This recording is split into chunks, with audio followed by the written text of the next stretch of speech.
Budget friendly PC बनाने में हम हेल्प करेंगे, क्योंकि अभी जो लोगों को जो काफ़ी लोग हैं उसके अपने बजट से पीसी बनाना होता है, और जो 1 लाख या 2 लाख के तो सब कुछ कम लोग ही बनाते हैं, लेकिन जो मेन स्ट्रीम लेवल का पीसी बनाते हैं तो उसका जो वर्क भी चल जाता है और उसको परफॉर्मेंस भी मिलता है। तो दोस्तों, अगर आप चाहते हो कि अपने 3D एनिमेशन रेंडरिंग के लिए अंडर 60,000 एक पीसी बिल्ड करवाना, तो यहाँ पे जो है हम ये पीसी बिल्ड करने वाले हैं। और यहाँ पे आपको जो राजू भाई एक्सपर्ट है पीसी बिल्डिंग में, 15 साल से ये जो है पीसी बिल्ड करते आ रहे हैं, और ख़ास करके जो एनिमेशन वीएफएक्स हमारी जो इंडस्ट्री है उन लोगों के लिए काफ़ी पीसी बिल्ड करके दिए हैं। तो ये बजट में नया कॉन्फ़िगरेशन के साथ जो है ये वीडियो हम बना रहे हैं और नया पीसी है। तो अगर आप चाहते हो कि 60,000 के अंडर कोई पीसी बिल्ड करना, तो ये कॉन्फ़िगरेशन आपके लिए बेस्ट रहेगा। अभी जो पीसी बिल्ड करने वाले हैं, अभी जो 3 कैटेगरी का पीसी बिल्ड होता है, एक एंट्री लेवल का, दूसरा मिड रेंज का यानी कि मेन स्ट्रीम का, और तीसरा हाई एंड पीसी। जी, हम यहाँ मिड रेंज और बजट वाला पीसी बिल्ड करेंगे। तो ये जो है Ryzen 5 AMD का प्रोसेसर आपने क्यों सिलेक्ट किया? क्योंकि हमने जो पिछले साल 2020 को जो हमने पीसी बिल्ड किया था वो भी करीबन 60-65,000 के अराउंड था, तब भी हमने जो है Ryzen 5 सिलेक्ट किया था। तो ये प्रोसेसर कौन सा वर्जन है और डिटेलिंग इसके बारे में बताइए। देखिए, राइजन वाला प्रोसेसर Ryzen 5 है 3600 XT। 2020 में हमने जो बिल्ड किया था वो Ryzen 3600 वाला था, जो उसकी बेस फ्रीक्वेंसी थी 3.5 गीगाहर्ट्ज़ और बूस्ट फ्रीक्वेंसी थी 4.2 गीगाहर्ट्ज़। ठीक है, और ये जो Ryzen 5 का सबसे बढ़िया प्रोसेसर है 3600 XT। XT मीन्स के एक्सटेंडेड बूस्ट, और इसमें जो 3.8 की बेस फ्रीक्वेंसी मिल सकती है, और जो सिंगल कोर में सबसे ज़्यादा परफॉर्मेंस इसका है। दूसरी बात यह है कि इसकी जो बूस्ट फ्रीक्वेंसी है वो 4.5 तक मिल सकती है, और इसलिए हमें जो गेमिंग के लिए और कोई VFX और 3D कोई 3D एनिमेशन के लिए जो भी परफॉर्मेंस चाहिए ये इसमें से मिल जाता है। बिल्कुल। और ये PCI जनरेशन 4 सपोर्टेड है, जो कि PCI जनरेशन 4 वाले हम NVMe लगाते हैं या तो ग्राफिक कार्ड लगाते हैं, उसके लिए भी ये बूस्टिंग का काम करेगा। बढ़िया है। तो ठीक अगर, है, और जी, अगर ये वाला जो वर्जन है, ठीक है, इसको हम कंपेयर करें कोई अदर वर्जन से, तो ये कितना पावरफुल है? देखिए, दूसरा कोई भी प्रोसेसर है जो अभी तक तो जो इंटेल का जो 10 जनरेशन का प्रोसेसर अभी रनिंग में है, और वो सभी प्रोसेसर जनरेशन 4 को सपोर्ट नहीं करते हैं। ठीक है, और ये जनरेशन 4 को सपोर्ट करते हैं।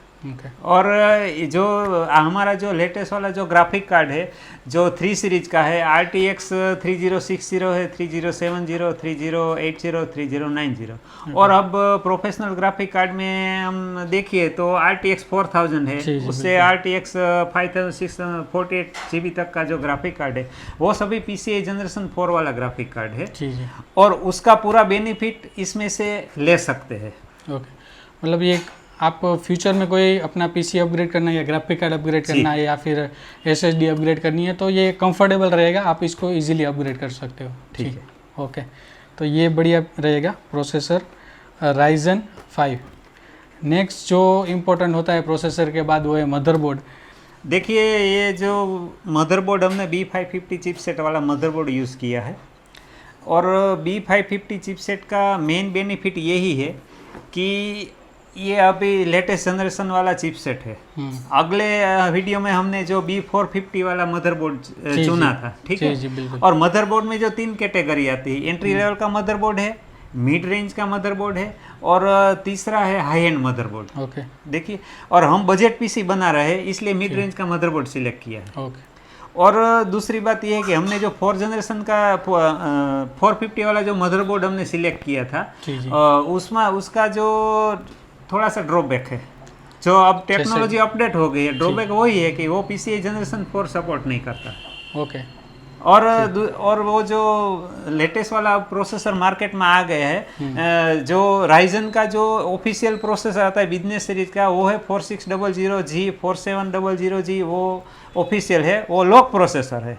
और दूसरा अनलॉक प्रोसेसर है 5600X, 5800X और 5900, यानी कि 5 सीरीज का प्रोसेसर। ये जो नया वाला प्रोसेसर है उसको भी ये सपोर्ट करता है।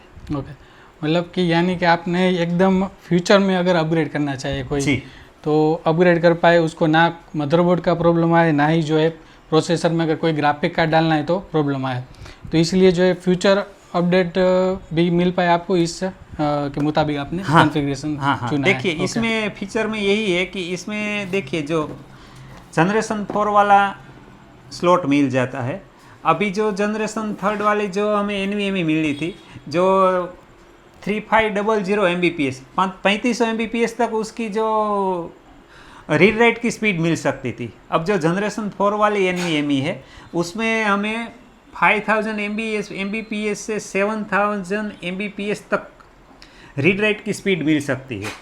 और ये जो ये मदरबोर्ड है PCI जनरेशन 4 वाली NVMe यानी कि SSD को सपोर्ट करता है। ओके, जो कि हमारा जो ऑपरेटिंग सिस्टम जिसमें रहती है वो जो पहली वाली जो NVMe है जनरेशन 4 की, तो उससे हमारा परफॉर्मेंस काफ़ी बढ़ सकता है। ओके।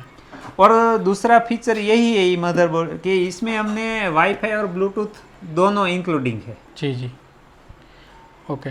तो ये वाईफाई और ब्लूटूथ इसमें ही आ जाते हैं जी। तो अगर हम चाहे कि भाई थोड़ा कॉस्ट में भी बढ़ जाता होगा उसकी वजह से, जी, तो इससे हम अलग से वो डालें, क्योंकि हाँ, वो तो आपकी बात पोर्टेबल सही है मिल जाता गौरव, है। जी, आपकी बात सही है। लोग यही सोचेंगे कि इसमें अगर वाईफाई के लिए इसमें जो रेगुलर मदरबोर्ड से हमें 3000 एक्स्ट्रा पे करना पड़ता है, 2500 से 3000 कॉस्ट बढ़ जाती है। लेकिन हम जो वाईफाई की चिप भी आती है, जो अच्छी वाली कोई भी आप वाईफाई का USB एडाप्टर डाल सकते हैं, तो आपको वाईफाई का फीचर अपने मदरबोर्ड में हो जाएगा। लेकिन उसमें ब्लूटूथ का नहीं मिलेगा फीचर। ओके। जब भी हम जो कोई मीडिया वाला या यानी कोई भी वर्क करते हैं, ठीक है, और उसके लिए हमें बड़ा वाला स्क्रीन है, तो हम वाईफाई वायरलेस वाला कीबोर्ड माउस और ब्लूटूथ वाला हेडफोन है वो कुछ यूज़ करके हम दूर हम अपना वर्क करना चाहते हैं, तो ब्लूटूथ का फीचर हमारे पास होना चाहिए जी। और ब्लूटूथ का फीचर होगा तो हम जो ब्लूटूथ की कोई भी डिवाइस है इसे कनेक्ट कर सकते हैं।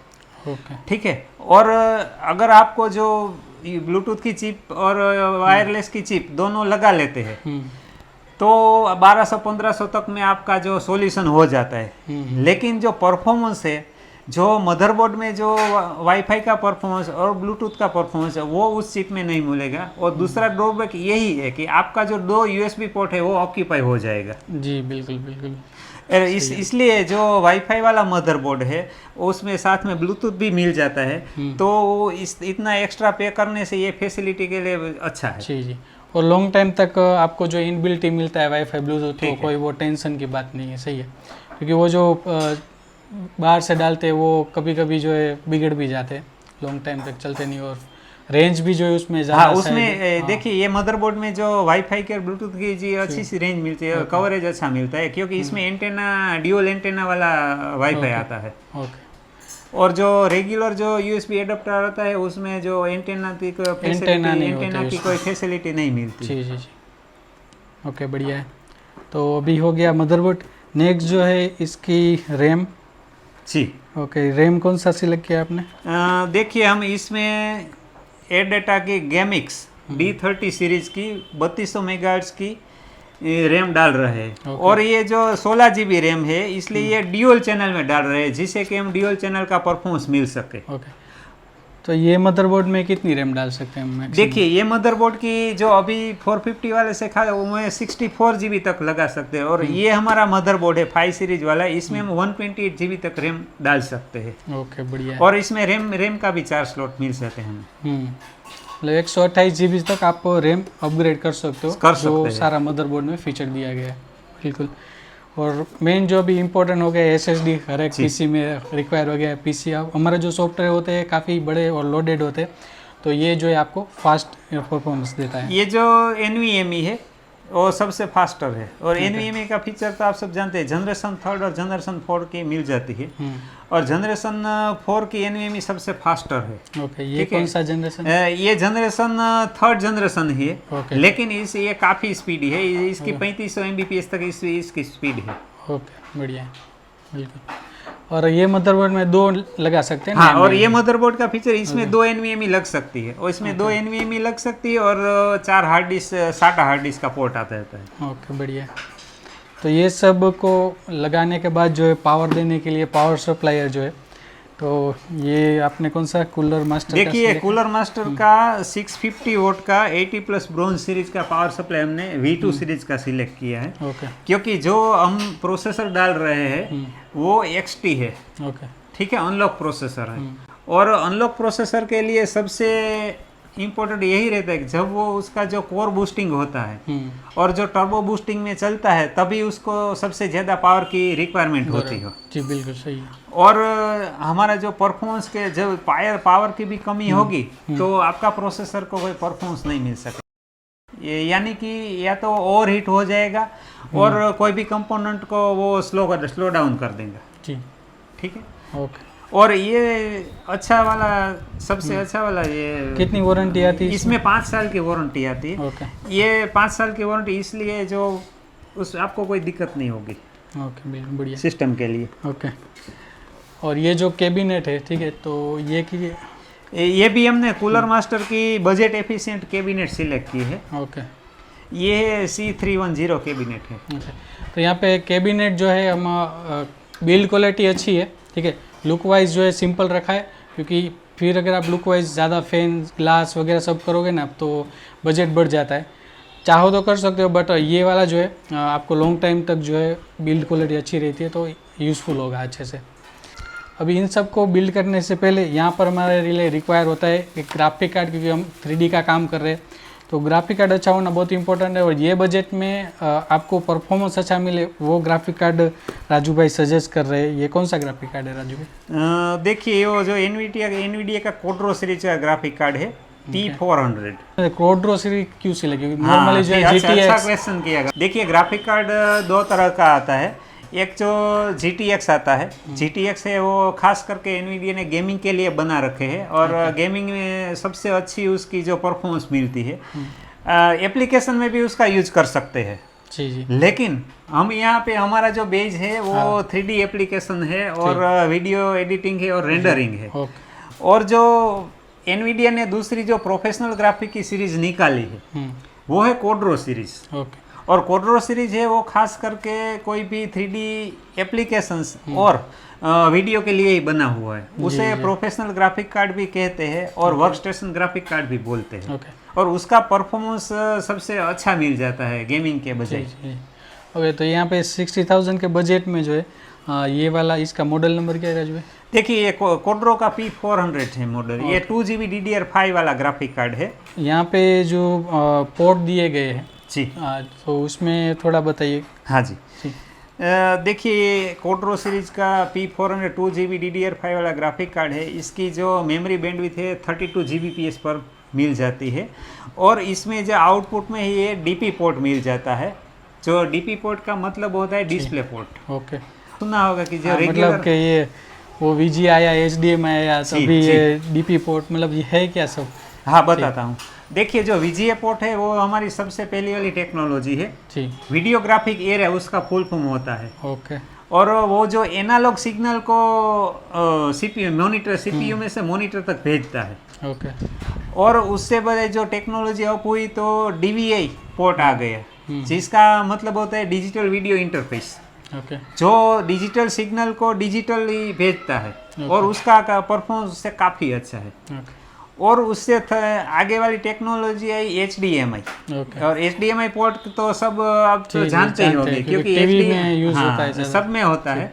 और HDMI का एक लिमिटेशन है, उसका जो रिजोल्यूशन है वो सिर्फ 1920 मतलब फुल HD, हाँ फुल HD का मिल जाता है। ठीक है। और जो हमको 4K अगर आप ऐसा चाहते हैं कि 4K वाली LED लगाओगे तो आपको सामने 4K आउटपुट वाला पोर्ट भी चाहिए। और जो 4K वो आउटपुट वाला पोर्ट है सिर्फ डिस्प्ले पोर्ट दे सकता है।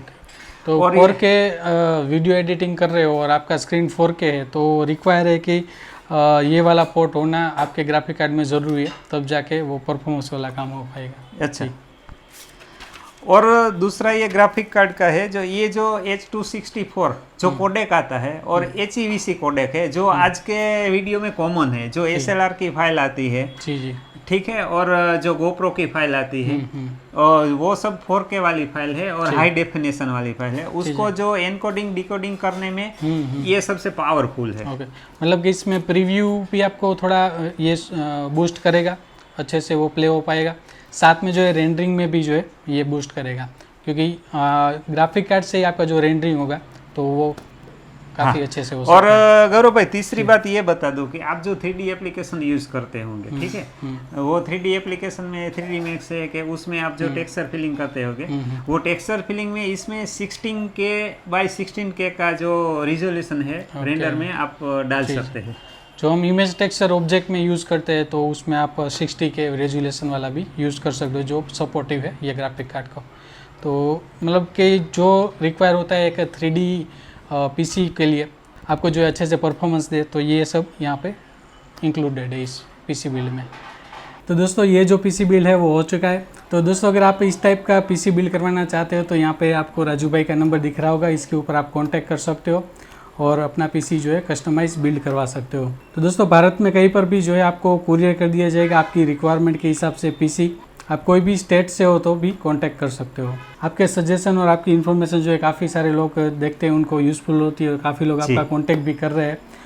तो आप जो हेल्प कर रहे हो वो लोगों को पीसी बिल्ड के लिए काफ़ी अच्छी है और इससे फ़ायदा भी बजट होता है। फ्रेंडली पीसी बनाने में हम हेल्प करेंगे, क्योंकि अभी जो लोगों को जो काफ़ी लोग हैं उसको उसके अपने बजट से पीसी बनाना होता है, और जो 1 लाख या 2 लाख के तो सब कुछ कम लोग ही बनाते हैं, लेकिन जो मेन स्ट्रीम लेवल का पीसी बनाते हैं तो उसका जो वर्क भी चल जाता है और उसको परफॉर्मेंस भी मिलता है, इसलिए हम ज़रूर गाइड करेंगे। थैंक यू गौरव भाई। ठीक, थैंक यू व्यूअर्स, आपका भी राजू भाई, आपका भी धन्यवाद, थैंक यू टाइम गौरव निकाला भाई। आपने। तो दोस्तों ये वीडियो अच्छा लगा है तो ज़रूर लाइक कीजिएगा, हमारे चैनल को सब्सक्राइब जरूर कीजिएगा, वीडियो दूसरों लोगों के साथ शेयर भी कीजिएगा। Thank you for watching friends, फिर मिलते हैं